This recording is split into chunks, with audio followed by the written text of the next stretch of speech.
Assalamualaikum warahmatullahi wabarakatuh. Ilahi ta'ala wa khususan wa ummahatin wa jadi wa jadi man istama'nahu fi hadal masjid bi barakati suratil Fatihah. A'udzubillahi minasyaitonir rajim. Bismillahirrahmanirrahim. Alhamdulillahirabbil alamin. Ar-Rahmanir Rahim. Maliki yaumiddin. Iyyaka na'budu wa iyyaka nasta'in. Ihdinas siratal mustaqim. Siratal ladzina an'amta 'alaihim ghairil maghdubi 'alaihim waladdallin. Bismillah, alhamdulillah, la haula wala quwata illa billah. Asyhadu alla ilaha illallah wahdahu la syarikalah wa asyhadu anna sayyidana Muhammadan abduhu wa rasuluhu la nabiyya ba'dah. Allahumma ya muqallibal qulub tsabbit qulubana ala dinik. Allahumma iftah qulubana ka futuhil arifin wan nawwir qulubana bi hidayatil yaqin. Rabbi shrah sadri wa yassir amri wahlul 'uqdatam min lisani yafqahu qauli. Alhamdulillah, para ibu, para bapak, kita berdoa ya, mudah-mudahan ya diparing kesehatan ya, dan kalau seandainya kita didahulukan juga kita sama-sama husnul khotimah ya, karena 2 minggu ini ya kita ada keluarga jamaah ini yang ini ya, setelah ibu dari Yai Jainuddin terus putranya Pak Kirwani ya, pada masih Joko nggih.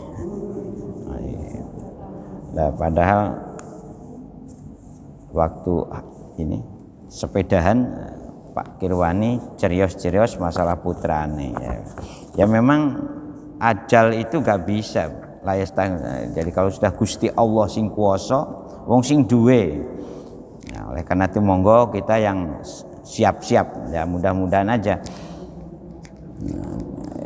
kita dalam rangka siap-siap juga ini Bung nggih. Nah, siap-siap husnul khotimah. Mudah-mudahan. Wong sakjane nah, kalau kita sumerap yang pecah sing husnul khotimah itu sajane meninggal itu idaman, bukan menakutkan. Al mautu rohatun, nah, katanya di talqin itu kan. Memang meninggal itu merupakan istirahat hidup yang sebenarnya. Di dunia ini kita masih di kayak ujian rasa, di kayak ujian pegel, di kayak ujian jengkel. Nah, tapi kalau sudah meninggal dunia, jengkel, kesel, sumpek, ngerasakno ya, kangelan golek ngingone anak bojo hilang semua. Hilang. Monggo para bapak dan para ibu, minggu yang lalu kita sudah diperkenalkan masuk ke ayat-ayat yang berhubungan dengan tatanan sosial. Nah, yang berhubungan dengan tatanan sosial, yang pertama diperkenalkan masalah ma'isyah bainakum bil batil kan itu. Yang sekarang berikutnya adalah tatanan sosial yang berhubungan dengan ketertiban umum. Ayat ini kita akan meneruskan hal-hal yang berhubungan dengan ketertiban umum ya, yang diawali dengan yas'alunaka anil ahillah. Itu kan hubungannya ayat ini dengan tatanan umum ya, dengan bagaimana melaksanakan ibadah haji dan umroh itu tenang ya, sehingga kita bisa masuk dari berbagai arah untuk bisa sampai di kota Mekah. Nah, itu min abwabiha. Kita lanjutkan lagi. Nah, ayat ini memang ayat yang minggu yang lalu itu berhubungan dengan apa? Dengan kejadian di mana apa pada tahun perang Hudaybiyah. Nah, itu pernah perang konon perang Hudaybiyah itu kan perang awal yang dilakukan oleh Rasulullah. Tapi perang ini bukan berarti untuk membunuh begitu saja orang yang memusuhi Islam. Jadi kalau kepepet, sebab apa? Sebab sajane perang itu sesuatu yang tidak disenangi. Siapa yang senang? Tetapi karena banyak rintangan, banyak menantang, banyak wakhofu analat itunya itu, orang kafir Quraisy itu begitu merendahkan dan melecehkan Rasulullahnya sudah keterlaluan, maka turunlah ayat waqatilu fi sabilillahi wala ta'tadu innallaha la yuhibbul mu'tadin. Waqatilu lan podo merangi sira kabeh orang-orang yang beriman, tetapi merangi semata-mata fi sabilillah, ana ing dalem nindakake jalan Allah. Aila li'la'i dinihi, tegese untuk meninggikan, meluhurkan, memposisikan agar agama Gusti Allah itu tidak dilecehkan. Jadi memang ketika Rasulullah awal-awal berjuang, sebagaimana yang ditanyakan oleh Pak Yahya 2 minggu yang lalu, memang berat Pak. Lebih-lebih ketika Rasulullah itu masih ijenan. Terus ngajak istrinya, dan istrinya alhamdulillah langsung setia untuk mengikuti ajaran dan kepercayaan baru. Di saat itu dianggap baru, ya, karena di tengah-tengah masyarakat yang musyrik, dan ada yang sudah beragama memang, tapi Yahudi dan Nasrani.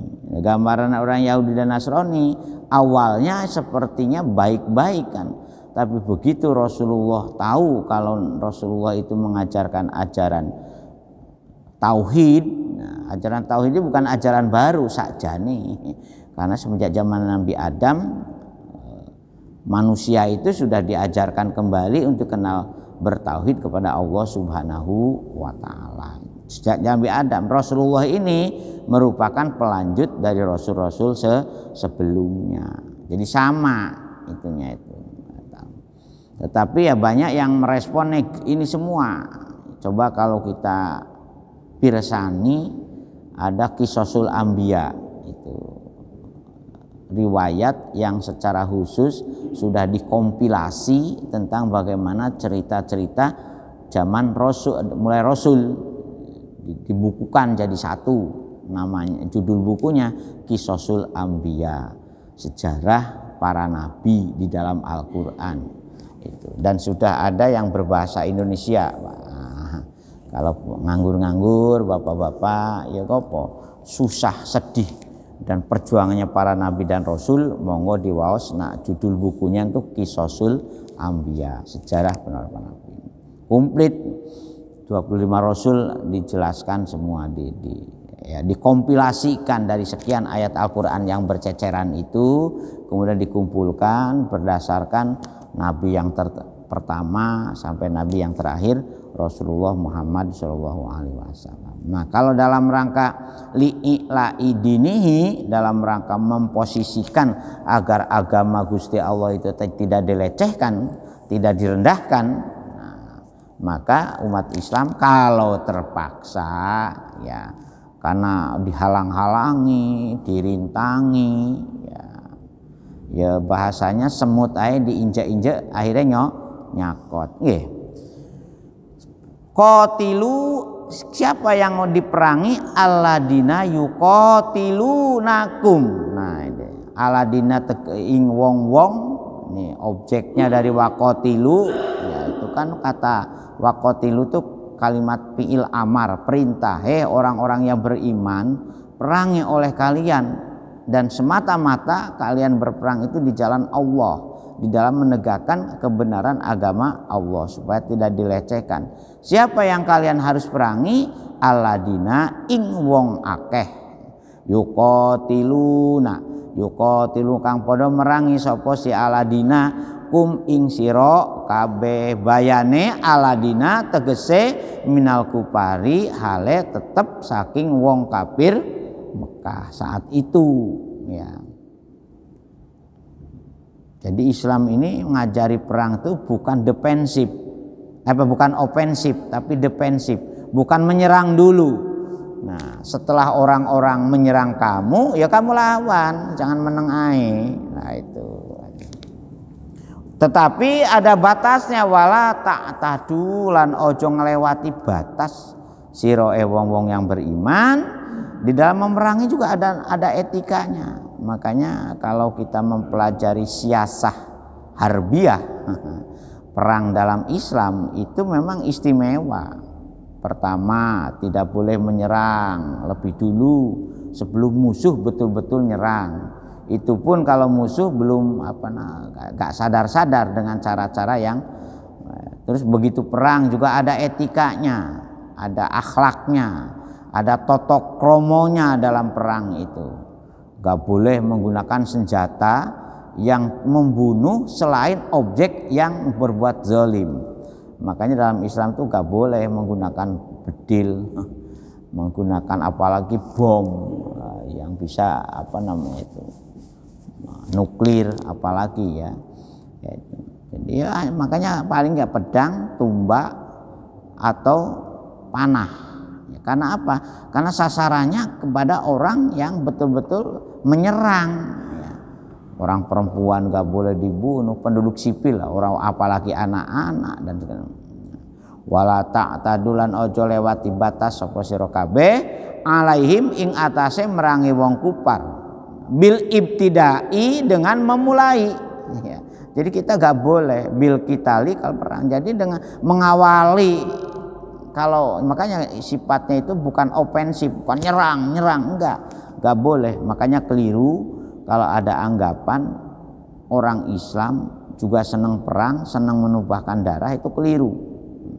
Inna wa satune Gusti Allah iku la yuhibbu ora demen sinten Gusti Allah al mu'tadina tumeka maring wong-wong kang padha nglewati batas. Mutajawizina tegese wong-wong kang melewati batas. Bata apa? Mahuddalahum, sesuatu yang sudah ada batasnya, sesuatu yang sudah ada ininya, ikatan normanya.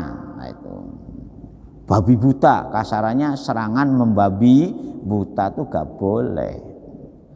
Ya, karena yang disinilah Islam itu cinta damai saja nih ya. Begitu juga tidak ada niatan untuk eksploitasi atau mencaplok, apalagi aneksasi. Nah, istilah kan ada istilah aneksasi, mencaplok suatu wilayah untuk menjadi bagian dari kekuasaan wilayah tertentu.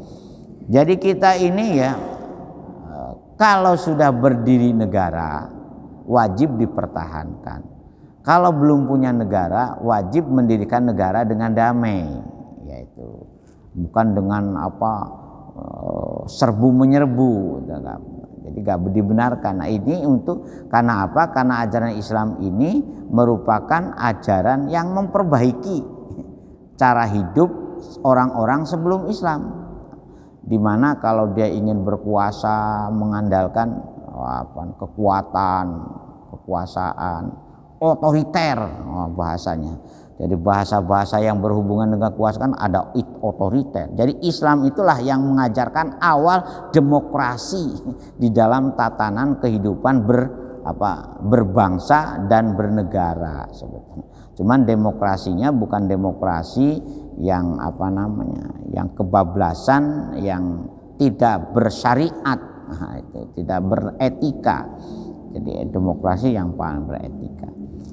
Jadi cuman sekarang kan dirusak. Suara rakyat, suara Tuhan. Dengan ungkapan-ungkapan yang sebetulnya ya, perlu direvisi. Ya.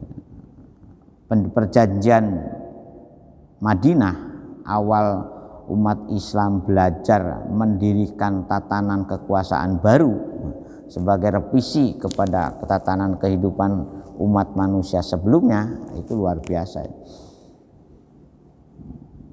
la yuhibbul mu'tadin. Nah, tetapi ada yang mengatakan ayat ini dipertegas lagi ya, jadi ke apa? Di dalam surat Al-Baroah nanti. Di dalam ayat-ayat yang berhubungan dengan pembebasan bagaimana umat Islam supaya tidak di ini tidak. Jangan direndahkan lah. Nah, kalau kita direndahkan ya, tetapi yaitu niatannya semata-mata membela agama. Makanya ada istilah hibduddin, itu diposisikan di level pertama kan itu ya. Beberapa bulan yang lalu kan sudah hibduddin, hibdul nafas, hibdul akal, hibdul nasal, dan hibdul mal kan itu. Ya salam kan sudah itu. Jadi kenapa agama diposisikan paling tinggi? Karena agama ini sebagainya sumber dari segala sumber tatanan kehidupan yang ideal. Kalau agamanya benar, dipahami benar, dijelaskan dengan benar. Da'iyan ilallahi biidnihi. Tetapi kalau agamanya dijadikan sarana untuk mencapai tujuan dengan cara yang salah, kemudian dijelaskan dengan cara yang salah, akhirnya melahirkanlah kehidupan yang salah. Nah, prakteknya seperti apa? Banyak ya. Contohnya kaum Khawarij zaman setelah ditinggal Rasul itu, cara memahami agama dengan salah. Karena dan kita ini sudah berangkat dari apa yang kita praktekkan ini berdasarkan produk dari pemahaman para ulama lebih dulu. Maka kita bersyukurlah kepada para ulama, termasuk kita bisa menjelaskan kenapa ini dibaca waktu luhu inna wala yuhibbul mu'tadin. Ini sudah merupakan produk dari para ulama, membantu kita, mempermudah sehingga ono harokate nggih. Sian ini Al-Quran awal-awal betul-betul harokatnya. Jangankan harokat, tanda baca aja belum ada. Karena apa? Karena pengajarannya tidak lewat baca tulis kados ngeten iki, tapi simak menyimak. Nah, ustadznya membacakan, muridnya mendengarkan, nyimak. Kalau kita kan sekarang belajar membaca, tulisannya ini. Makanya ada istilah sifatul huruf. Dalam tajwid itu ada sifatul huruf. Huruf ini keluarnya di wilayah mulut bagian mana. Itu ada ininya, sudah direka oleh para ulama yang membacanya sudah. Apalagi memahaminya sudah didistribusikan ke dalam urusan akidah, urusan syariah atau amaliyah, dan urusan akhlak. Nah, ini nanti di dalam perang ini juga bagian dari syariah. Makanya ada istilah fikih siasah. Bagian amaliyah jasadiyah ada fikih muamalah, fikih munakahat, fikih ibadah, fikih itu ada fikih siasah. Nah, ini dikembangkan sekarang. Jadi tidak hanya jadi fikih ibadah, nah, itu yang berhubungan dengan mahdoh, urusan mulai wudhu, sholat, puasa, haji. Nah itu ibadah. Nah ibadah fikih ibadah. Ada lagi fikih muamalah. Muamalah itu hubungannya dengan bagaimana halalan thayyibah, cari makan, cari pekerjaan, bisnis. Nah, itu. Ada lagi fikih munakahat, kaitannya dengan masalah perkawinan, perceraian, peranakan, pernapakohan. Nah, fikih siasah hubungannya dengan penataan hidup orang banyak, mulai dari bagaimana mendirikan negara, ngelola negara, siapa orang-orang yang layak untuk ngurusi urusan negara, termasuk di dalamnya juga perang, damai, diplomasi, ya, dan segalanya itu. Nah itu sudah alhamdulillah sekarang ini sudah dipetakan, tinggal bagaimana kita mau mempelajarinya secara baik apa tidak. Bahkan diajarkan secara berkelanjutan. Waqtulu lan mateni sira kabeh hum ing pira kaum kafir haitsu saqibtumuhum sekiranya ya, di mana ketika kamu bertemu. Jadi nyerangnya di satu tempat di situ, ya di situ lawannya. Jadi ini gambarannya, itu gambaran ke mana. Wajadtumuhum nalikane ketemunya di mana kalian ketemu dengan orang-orang kafir, disitulah kalian berperang. Wakhrijuhum min haitsu akhrajukum. Begitu juga kalau mereka dulu mengusir kamu, mengeok-ngeok kamu, sekarang usiran mereka itu. Wah akhriju lan ngetokno sira kabeh, ngusir lah bahasana sira kabeh hum ing kafir min haitsu akhrajukum ing dalem nalikane wong-wong kafir juga ngusir kalian orang-orang yang beriman. Maka tegese ngusir kalian dari kota Mekah. Nah ini makanya ini saya di awal sudah menyampaikan, ini ayatan tatanan sosial, membangun komunitas, mengembangkan populasi orang-orang yang keyakinannya sejalan dengan apa yang diajarkan oleh Rasulullah Nabi Muhammad Shallallahu Alaihi Wasallam. Nah, waqad fu'ila lan teman-teman wis den tindakake. Jadi apa yang berhubungan dengan ayat ini, jadi mulai waqtuluhum haitsu saqibtumuhum wa akhrijuhum min haitsu akhrajukum. Nah, ayat ini oleh Rasulullah itu betul-betul dipraktekkan ketika mereka dulu mengusir Rasulullah sampai di dua tempat tuh kan, di Baikot di Syi'ib yang akhirnya Rasulullah hijrah ke Yasrib. Nah, Yasrib itu lama kelamaan setelah menata secara ideal, dinamanya menjadi Madinatul Munawwarah. Sebelum dinamakan kota Madinatul Munawwarah, namanya Yasrib, itu kota Yasrib. Nah, waqad fu'ila, kapan Rasulullah pernah mempraktekkan seperti itu? Zalika ing kono mengkono pono merangi lan ngusir dumateng tiang-tiang kafir amal fathi nalikane Fathul Mekah. Jadi ayat ini merupakan satu kesatuan dengan idza jaa nasrullah. Nah, itu kalau kita titeni, ngapunten Bu nggih. Nah, nun sewu Bapak-bapak. Nah, kita main dulu.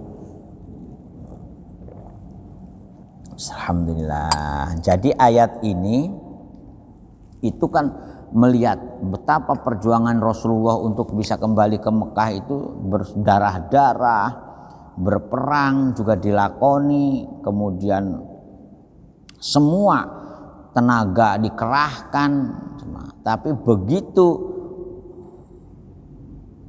berhasil kembali ke kota Mekah dengan dengan mudah, maka ayat yang diturun itu apa? Idza jaa nasrullahi, maka tatkala pertolongan Gusti Allah itu tumeka wal fath, maka terbukalah kota Mekah. Yang jadi melihat surat itu dengan ayat ini, jadi kita ini ojo rumongso sok pinter berjuang, ojo rumongso merasa berhasil, ojo rumongso ini loh kalau tidak ada saya maka itu kan, itu ungkapan-ungkapan takabur dan ungkapan riya. Makanya ketika kita nata kehidupan orang banyak, tetap sandarannya masih atas kekuasaan dan pertolongan Allah Subhanahu wa ta'ala. Coba bayangin, idza jaa nasrullahi wa ra'aitan nasa yadkhuluna fi dinillahi afwaja. Sehingga dengan pertolongan Gusti Allah, dan ini juga sejalan dengan masalah hidayah. Seulet apapun kita mencoba mengalihkan keyakinan mengalihkan kebiasaan, mengalihkan bagaimana mereka mau betul-betul menjalankan tuntunan Allah secara baik, walaupun dengan perang macam-macam, kalau Gusti Allah tidak memberi pertolongan dan Gusti Allah tidak memberi hidayah, ya tetap angel. Nah, disitulah peliknya para pejuang Islam di situ, yang harus punya banyak kesabaran, ketabahan, keikhlasan, di samping strategi, taktik, nggak bosan-bosan. Nah itu Rasul aja seperti itu, bayangkan itu Rasulullah yang kekuasaannya dijamin dengan dibekali mukjizat, dibekali kepasrahan penuh kepada Gusti Allah, bahkan berkomunikasi langsung secara ya aktif. Juga perjuangannya seperti itu. Idana wajah pasabih. Nah, coba bayangkan, pasabih bihamdika, maka segeralah kamu memahasucikan Gusti Allah. Enggak boleh jemowo ya. Jumo atau membusungkan dada, itu enggak boleh. Ya itu tetap harus disandarkan kepada pertolongan Gusti Allah. Setelah wastaghfirhu kan wasabi bihamdika rabb wastaghfirhu, kemudian segeralah kamu mohon ampunan ya, supaya kerjaan kita ini. Nah, disitulah ada ungkapan la haula wala quwata illa billahil aliyil adim. Itu dipahami betul itu ungkapan itu saja nih.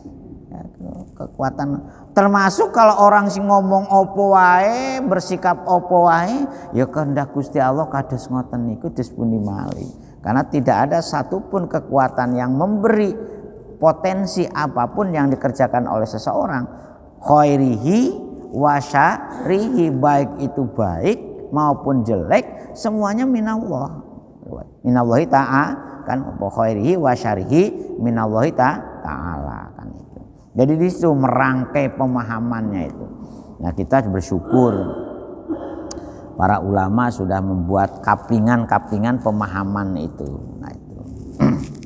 Wahrijuhum, lan usirlah mereka, hei orang-orang yang beriman, min haitsu akhrajukum, sebagaimana mereka telah mengusir kalian kan itu. Di zaman dia ke Mekah, ke Yasrib gitu. Nah, wal fitnatu, nah ini wal fitnatu asyaddu minal qatl. Wal fitnatu di sini aisyirku. Nah, fitnah di sini artinya itu syirik. Ya, sungguh syirik itu lebih kejam daripada pembunuhan. Ya, itu.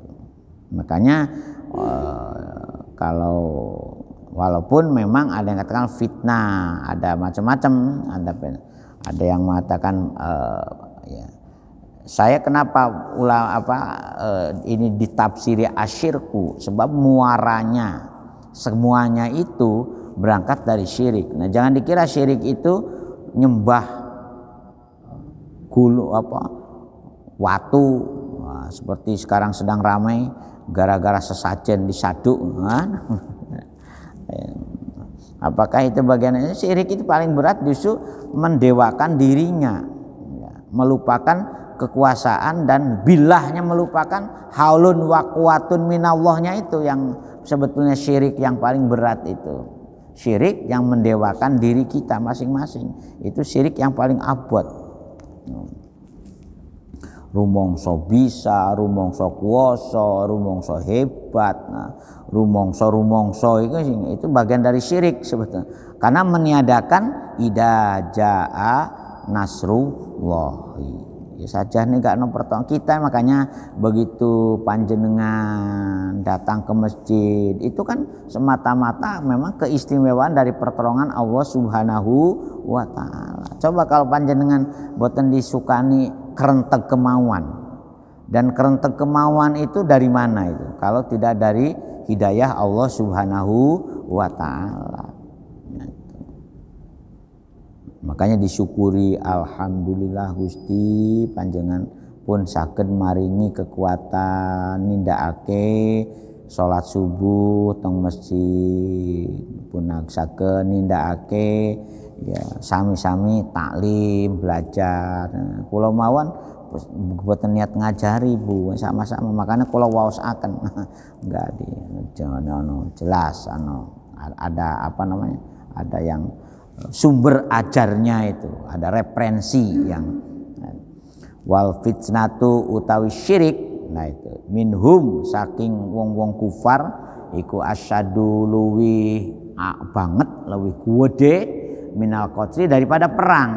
Nah daripada perangnya lah atau daripada memerangi lahum dumateng orang-orang kufar fil harami wawil ihrami alistadam utumuhu. Ya itu baik itu perang di tanah haram ya, dulu jadi memang ada tanah haram di sekitar Masjidil Haram dengan radius berapa kilometer itu. Nah itu kalau ke Mekah itu kan ada tuh kita masuk kota Mekah itu ya, masuk di situ tidak boleh macam-macam. Tetapi kalau terpaksa karena kita diserang di perangi ya kita lawan, enggak boleh. Wala tuqatilu lan ojo paling mateni sira kabeh orang-orang yang beriman hum ing wong-wong kafir indal Masjidil Harami ana ing dalem nalikane Masjidil Haram hatta yuqatilukum fihi, tetapi kalau mereka memerangi sekalipun di Masjidil Haram ya dilawan. Hatta yuqatilu sehingga padha merangi sapa wong kafir kum ing sira kabeh fihi ing dalem Masjidil Haram. Nah, mengapa sampai terjadi perebutan? Bahasanya perebutan. Ya karena Masjidil Haram sudah ada sebelum Rasulullah menjadi rasul, menjadi nabi. Nah, anggapannya orang kafir Mekah, Masjidil Haram itu ya pusat kekuasaan orang kafir juga. Anggapannya waktu itu karena zaman Nabi Ibrahim ya kan Masjid Haram itu juga sudah dipugar. Jadi terutama Ka'bahnya ya. Jadi Nabi Ibrahim itu rasul yang pertama mendapat perintah untuk memugarkan. Berarti Ka'bah itu sudah ada sebelum Nabi Ibrahim sebetulnya. Mimakomi bermusola kan. Jadi menata kembali pusat peribadatan orang-orang yang beragama tauhid. Tetapi ketika sebelum Rasulullah dan menurut sejarah Nabi Isa maupun Nabi Musa itu kan nggak sampai kepada ke Ka'bah kan itunya itu.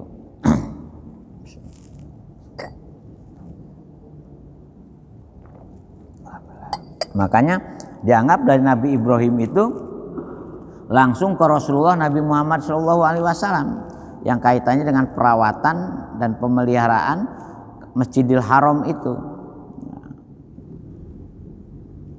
Setelah ada perintah pawali wajhaka syatral Masjidil Haram. Memang ini sekali. Jadi makanya kan kita ini dianggap agama yang serangkai dengan Nabi Ibrahim kaitan dengan tauhid. Memang dan ada juga beberapa syariat yang sudah disyariatkan semenjak zaman Nabi Ibrahim oleh kita dilanjutkan. Contohnya hitan, yang paling ingat kan hitan. Nah, ayat sebelumnya kan sudah itu. Jadi kata fitnah di sini diartikan syirik. Syirik itu sebetulnya dengan syirik itu maka berkembanglah berbagai penyakit hati. Ya. Mulai syirik itu kan sama dengan mengadakan kekuasaan di luar kekuasaan Allah, maka mau iri, dengki, serai, ya, sakit hati, dendam. Itu kan bagian rangkaian dari syirik sebetulnya. Kalau kita mau memetakan. Jadi syirik itu bukan ada syirik asghar dan syirik akbar. Makanya ada ungkapan para ulama tasawuf, wujuduka dan bun kabirun, sakjane ya. Yang syirik yang paling berat itu ketika mau menjadikan kejelegergan jiwa raga kita ini sebagai sebagai musuh, sebagai sesembahan di luar menyembah Allah Subhanahu wa taala. Coba kalau kita gak punya rumongso awak iki ono dinapekan, makanya la ilaha illallah ya, Imam Nawawi Al-Bantani ya, yang buyut kakek buyutnya wakil presiden itu memaknai la ilaha illallah itu la maujudah wala ma'budah illallah. La maujudah, ora ono kang maujud apapun, tidak ada yang mewujud. Wala ma'budah, lan tidak ada satu Tuhan pun yang wajib disembah illallah angin kejaba ananipun Gusti Allah. Itu di dalam Kasifatu Saja, kitab fikih kecil dulu itu. Jadi ada makna la ilaha illallah la maujuda wala ma'buda illallah bihakin pinapsihi, bahkan ada yang nambahi di dalam kitab-kitab tauhid yang diajarkan di pondok-pondok itu, la maujuda wala ma'buda bihakin pinapsihi, bayangkan ditambahi lagi itu illallah angin kajaba ananipun Gusti Allah. Nah la ilaha illallah iku sajane dalam rangka ya apa niat menapekkan jasad kita ini sing ono Gusti Allah. Makanya ada tingkatannya kan, mulai la ilaha illallah, la ilaha illahuwa, naik lagi derajatnya la ilaha illa anta, naik lagi menjadi la ilaha illa ana. Ketika mengucapkan la ilaha illa ana seperti di dalam surat Toha ayat 14. Kemudian kalau tidak bisa meniadakan ananing aku sebagai JJ dengan ananipun Gusti Allah kados nopo. Nah, ketika kita mengutakan la ilaha illa ana itu. Nah, kemudian muncul pemahaman yang salah.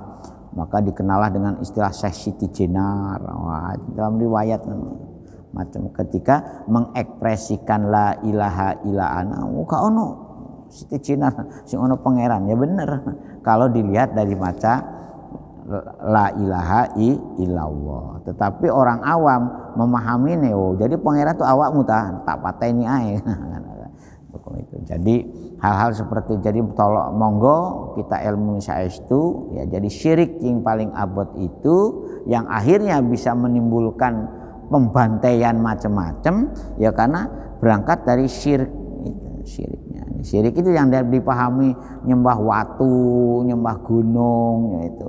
Tapi yang paling berat syirik berangkat dari mengadakan dirinya di samping adanya Allah Subhanahu wa taala.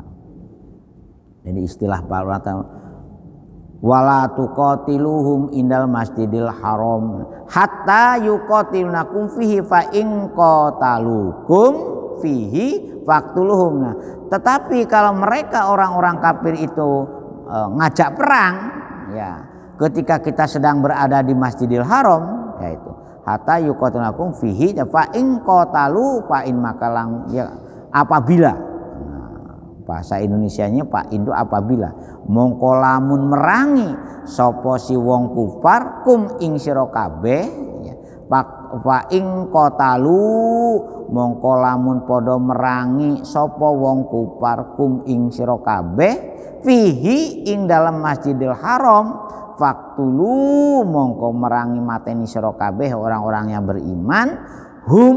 Nah di sini kalau yang pertama faktulunya kepada lu-nya itu fa'ilnya orang kafir, maf'ulnya orang-orang yang beriman. Kalau di sini faktulu amarnya kepada orang-orang yang beriman, objeknya orang-orang kafir. Nah itu cara memaknai kalimat itu kan harus jeliknya kan di sini. Nah itu faktulu dengan faktulu sini beda. Kalau faktulu ini fa'ilnya orang-orang kafir, Sedangkan faktulu objek yang diseru, ini objek yang diserunya orang-orang yang beriman, yang dipateni orang-orang kafir. Wa ing qatalu mongko lamun merangi sapa wong kafir kum ing sira kabeh orang-orang yang beriman bihi ing dalem Masjidil Haram. Faktulu mongko mateni sira kabeh orang-orang yang beriman hum ing wong kafir bihi ing dalem Masjidil Haram. Wa fi qiraatin lan iku ing dalam salah satu bacaan yang lain bila alifin tanpa alif, yaitu bil af'ali ing dem kata asalasati. Jadi kata paktulu makanya kalau tidak ada fa-nya bacaannya uktulubu, itu uktuluhum, itu menurut cara membaca kata-kata dalam bahasa Arab. Kazalika utawi kono mongkono paktuluhum, ya itu kadalika itu kembalinya ke situ. Apa yang itu al-qatlu wal ikhraju, atau kembali kepada memerangi dan mengusir mereka. Wa kadzalika utawi kono mengkono merangi lan ngusir wong-wong kafir jazaul kafirin. Jazaul kafirin, nah itu subjeknya dari kadalika. Kadalika utawi kono mengkono merangi lan ngusir wong kafir iku jazau utawi pembalasan kafirina kedua wong kafir. Jazaul kafirine utawi pembalasan keduene wong kafir. Jazaul kafirin itu satu kali ini tuh, satu kalimat pemahamannya itu posisinya mudhof ilaih. Jazaul kafirin ukadzalika iku utawi kono mengkono merangi lan ngusir jazaul kafirin utawi pembalasane kanggo wong-wong kafir. Nah, fa ining tahau fa innallaha ghafurur rahim. Ta ini ingat Bu. Nah, fa ining tahau seandainya mereka orang-orang kafir ngajak leren, nah, ya dengan apa mereka berhenti? Ya perangnya itu loh Bu, di tengah-tengah peperangan tahu-tahu wong kafir itu sadar, ya paning tahu mau kalau mau leren sapa wong kafir anil kufri tegas saking pokok saking kafir sadar, oh iya aku itu salah melakukan penyerangan kepada orang Islam, itu salah, ngakoni. Kemudian berhenti, intaha itu leren, berhenti dari kafirnya itu. Wa aslamu lan podo Islam sapa si kufar. Nah ini jadi di sini memerangi orang kafir gak boleh dengan emosi, itu begitu. Seperti Rasulullah dalam satu riwayat tuh kan sudah depan berdua, ya kan Rasulullah sudah mau ditebas, ya oleh pedangnya sudah mau ditebas. Tahu-tahu sing mau nebas Rasul itu jatuh pedangnya itu jatuh, dasur itu jatuh. Setelah jatuh pedangnya, si yang mau nebas Rasul akhirnya dia bersyahadat kepada Rasulullah. Ya langsung dirangkul oleh Rasul. Yo awakmu saiki jadi saudaraku, jadi dulurku. Bahkan dalam istilah Jawa itu dulur sinoro wedi, bukan dulur biologis, tapi dulur ideologis. Dulur ideologis itu lebih istimewa dari hanya sekedar dulur biologis. Makanya kalau bisa dulur ideologis, ya dulur biologis. Tapi angel. Kadang-kadang ya itu satu induk yang sama, investornya sama, ya investor kan bapaknya itu sama. Kemudian tepat merakitnya sama, rahimnya sama, dan ini. Tapi begitu keluar jalannya sendiri-sendiri. Wa ahso kula syai'in adada, kulu syai'in ala sakilati. Ternyata jalannya dewe. Makanya ada istilah dulur biologis, belum tentu ideologisnya sama. Ya, kalau bisa biologisnya iya, ideologisnya iya. Disitulah ada ayat ku ampusakum wa ahlikum. Nah, siapa yang tanggung jawab? Bapak-bapak. Nah, bapak-bapak ini punya tanggung jawab untuk menjaga kerukunan biologisnya maupun kesadaran ideologisnya. Gak boleh sembrono. Ibu-ibu, nah prakteknya yang paling dominan tuh ibu-ibu. Karena madrasatul ula lil banin wal banat. Ibu itu adalah sekolah pertama untuk anak-anaknya itu. Makanya ibu-ibu harus pinter, Bu. Gak boleh ibu-ibu itu udah ngerti. Terutama ibu-ibu kalau punya anak perempuan. Nah, yang ngajari masalah haid pertama harus ibu-ibu, ya. Kan gak mungkin bapak-bapak menjelaskan haid kepada anak gadisnya. Bu, kenapa kok ada anak? Bagaimana? Apalagi kalau headnya dilipen barang, waduh seru. Masa bapaknya yang harus awakmu kan nggak bener. Ya, bapak-bapaknya ya. Walaupun sampai saat ini banyak yang ngarang masalah head itu justru bapak-bapak kitabnya itu. Sampai dijelaskan oleh bapak-bapak kadang koyo opo rupanya darah haid itu. Wah, di dalam Fathul Qorib itu dijelaskan koyo ngene rasanya keluarnya begini, jenis warnanya begini loh. Kapan bapak-bapak haid kok bisa menjelaskan koyo ini? Nah, lucu Bu nggih. Fa inna wa maka satene Gusti Allah iku Ghafurun zat kang moho nyepuro Rahimun tur kang moho welas. Disitulah kita sebagai dai, ya mohon maaf ya kalau ada dai ini harus betul-betul ya nyegoro ilmunya ya juga harus nyegoro, watuk wahidnya juga harus lenggono. Ada istilah nyegoro dan lenggono. Gak boleh jengkelan, walaupun kadang-kadang saya juga digoda jengkel, tak pateni aja. Tapi kan gak boleh kita ya tetap Allahumma hdi qaumi bainahum la ya'lamun. Gusti ing makwaos mugio tiang-tiang yang menjengkelkan kita ini di angsal hidayah. Karena mereka itu sebetulnya tidak tahu. Kalau tahu ya kalau disikapi dengan jengkel, dengan ngeresulo, dengan dengan emosi ya, ngerawat Masjid Darul Hikmah ini ya ceklek ya, karena godaan emosinya itu luar biasa juga ngerawat Masjid Darul Hikmah ini, nggak seenak jadi. Tapi kalau kita sikapi dengan emosi, sikapi dengan umpamanya tak pateni ae, tak golek nggak bisa. Makanya kita tetap masih memberikan sikap-sikap yang toleran, santun. Gusti Allah pancen.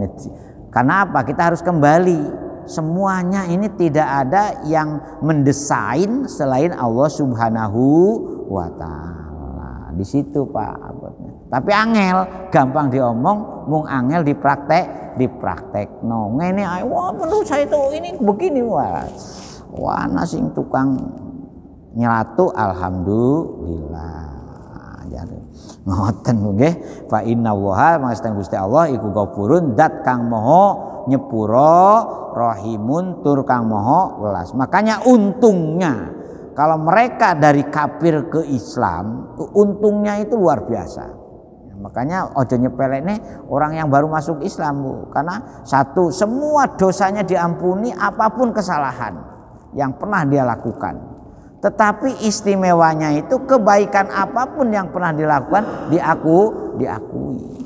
Ya, itu kalau mereka orang kafir masuk Islam. Nah kita ini Islamnya berdasarkan paternalistik, ya, berdasarkan karena orang tua kita Islam, maka pasti dijamin anaknya juga mudah-mudahan Islam. Makanya ya saya pesan, dari biologis dan ideologisnya tetap harus jadi satu.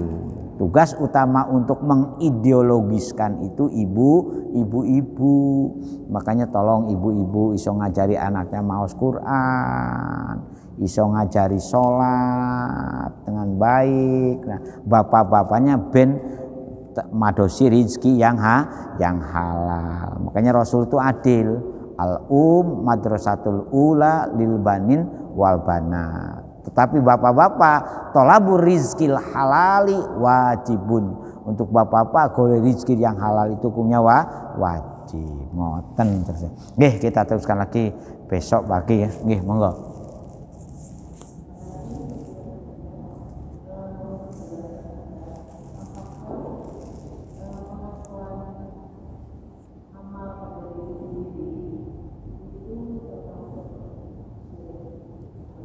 Ya, sebetulnya bahasanya bukan syirik, ria itu sebetulnya bagian dari syirik yang kecil. Kecuali kalau memang terpaksa, kayak Ashabul Kahfi itu terpaksa, duh Gusti mosok kula nu boten angsa pertolongan padahal kula niki, nah itu lain lagi. Itu nanti di surat Al-Kahfi kan ayat itu ada orang pemuda yang jadi memang boten angsal Bu, ngoten niku Bu. Ada sirkul asgor, makanya arya disebutkan syirik kecil. Nah, syirik karena tidak sampai mentuhankan. Tetapi kalau dibiarkan tumbuh Bu, itu akan menjadi sum'ah. Makanya kan ada istilah ria, ada sum'ah, ya kan? Di atasnya nanti naik jadi takabur. Nah, ada ria. Dari dia kalau dibiarkan hidup naik jadi sum'ah, sumuci, sok suci kan. Nah, dari sum'ah naik jadi takabur. Nah, dari takabur jadilah musyrik. Ya. Sebab orang takabur itu sebetulnya sama dengan orang musyrik sebetulnya. Sebetulnya. Nah, itu nanti itu bahasan itu sudah ada ulama yang membahas masalah akhlakul mahmudah dan akhlakul makmumah. Makanya ada istilah akhlakul karimah dan akhlakul ma'ada. Nah, dibahas oleh para ulama dalam bab akhlak. Nah, itu ngoten. Nggih. Nah. Sementara cekap sama teman-teman nggih, Al-Fatihah. Auzubillahi minasyaitonir rajim. Bismillahirrahmanirrahim. Iyyaka na'budu wa iyyaka nasta'in. Shiratal ladzina an'amta 'alaihim hamdan na'imin hamdan syakirin hamdan waqini amrika mazida ya rabbana lakal hamd kama yanbaghi li salatan bi amni wal afat. Allahumma innaka ta'lamus sirri wa 'alaniyati faqbil ma'dzurati waqdi hajatina waqtini su'alana fa inama amruhu ida aroda syai'an ayyakula lahu kun fayakun. Rabbana hablana min azwajina wa dzurriyyatina qurrata ayun waj'alna lil muttaqina imama. Rabbana atina fid dunya hasanah wa fil akhirati hasanah wa qina adzabannar. Subhana rabbika rabbil izzati amma yasifun wa salamun alal mursalin walhamdulillahi Sekurang dan semoga pangapunten. Ihdinas siratal mustaqim. Assalamualaikum warahmatullahi wabarakatuh.